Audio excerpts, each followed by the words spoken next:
Today is our historical Black college and university fair for our students, where we have on-the-spot admissions, we have different workshops, we have different vendors, sororities, fraternities.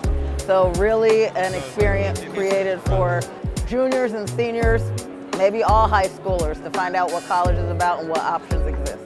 I didn't know much about HBCUs, their campus life, student organizations, and I came here to gain a little bit more knowledge so I wouldn't be going into college blind. And I feel like I've accomplished that goal for the most part. I'm here just looking for possible scholarships for myself and possible prospects so I can be prepared for next year when I do apply to colleges.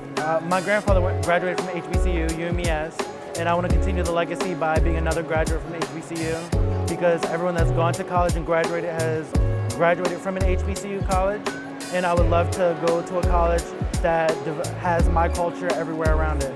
The next step for many of them is post-secondary education, and so being able to talk to different schools and find out what they're about is very exciting. I do think this event was effective. They handed me lots of flyers for information that I can do. I can do more research when I get home, and I realized, like I said before, I found more colleges that I didn't even know existed before I got here, so that was really nice. I think we have a great turnout, plenty of people here, plenty of families, parents, students, so we're excited to see them.